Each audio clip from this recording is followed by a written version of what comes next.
Welcome to Delta History, where the battlefield speaks and the truth cuts through the fog of war. Today, we take you deep into one of the most dangerous fronts of the Ukraine-Russia war, a front where desperation meets determination, where politics collides with bloodshed, and where every square kilometer has been purchased with thousands of lives. This is the story of Kursk, the battlefield that may decide the course of the war in 2025. At the dawn of 2025, the war entered one of its most volatile and unpredictable turning points. Ukraine's lightning offensive in August 2024 had shocked the world by breaking through the heavily guarded Russian border and capturing vast areas inside Kursk. For weeks, international headlines were filled with images of Ukrainian troops triumphantly raising their flag deep inside Russian territory, symbolizing not just military success, but also the ability of Kyiv to carry the fight into the enemy's heartland. Yet wars are never decided in weeks. They are measured in endurance, in sacrifice, and in the willingness of one side to bleed longer than the other. By the beginning of 2025, the tide had shifted dramatically. Russia regrouped and launched massive counteroffensives, forcing Ukraine to abandon nearly 40% of the land it had seized. Out of 1,376 square kilometers initially under Kyiv's control, only 800 remained. The reversal was brutal and decisive, a clear signal that Moscow would never allow Kursk to slip away. According to Ukrainian General Staff officials, Russia had concentrated at least 59,000 troops in the region, transforming Kursk into one of the most heavily fortified and militarized battlefields in the entire war.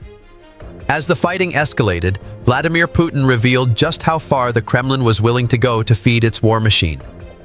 In November 2024, facing a deepening manpower crisis, he announced an extraordinary decree. Any Russian citizen who agreed to serve a one-year combat contract in Ukraine would see up to 10 million rubles of personal debt completely erased. It was a shocking bargain, a trade of blood for financial freedom. In a nation drowning in consumer loans and economic instability, the policy struck a nerve. Thousands of Russians, overwhelmed by debts that had spiraled out of control since the war began in 2022, saw the battlefield not only as a patriotic duty, but as the only escape from financial ruin. Within weeks, tens of thousands signed up. Russia, without declaring another general mobilization that had previously caused mass panic and exodus, had discovered a grim new way to recruit its soldiers. Yet behind these numbers lay an even darker reality. NATO Secretary General Mark Rutte revealed that by the end of 2024, over 600,000 Russian soldiers had been killed or wounded since the invasion began. Such staggering losses forced the Kremlin to scour every corner of society: young men, the unemployed, debtors, and most notoriously, criminals. From the outside, they were statistics. In the trenches, they were fathers, brothers, and sons turned into expendable tools of war. Among them was Artyom, a convicted murderer who had spent nearly a decade behind bars before being recruited by Wagner Group. In exchange for 6 months of service on the front, he was promised freedom. He later described his experience in an interview with PBS journalist Simon Ostrovsky. "They gave us a month of basic training. Then they threw us into Ukraine. Our job was simple: storm Ukrainian positions until either we took them or we died. Once we succeeded, regular Russian units replaced us. Many of my friends never came back." Artyom only survived because he was captured, and he now sits in a Ukrainian prison camp. His story reflects the fate of tens of thousands of convicts sacrificed in desperate offensives. By late 2024, human rights groups estimated that more than 200,000 prisoners had been mobilized by Russia, with half of them already dead, missing, or severely wounded. But Kursk was never about simple military objectives. It was about leverage. For Ukraine, striking deep into Russian territory was not a mission of conquest, but a calculated gamble. With Donetsk and Luhansk largely under Moscow's control, Kyiv needed bargaining chips for eventual negotiations. Holding Kursk gave Ukraine something to trade at the diplomatic table, a way to prove it could take and hold Russian land even as it fought desperately to defend its own. For Putin, however, Kursk was far more than just a battlefield. It was pride. It was Russian soil. Its loss was humiliation, and its recovery became a political necessity. President Volodymyr Zelensky warned that Moscow was racing against the clock. Putin wants Kursk before January 20th, 2025, the day Donald Trump takes office in the United States. He wants to show Trump that Russia is in control.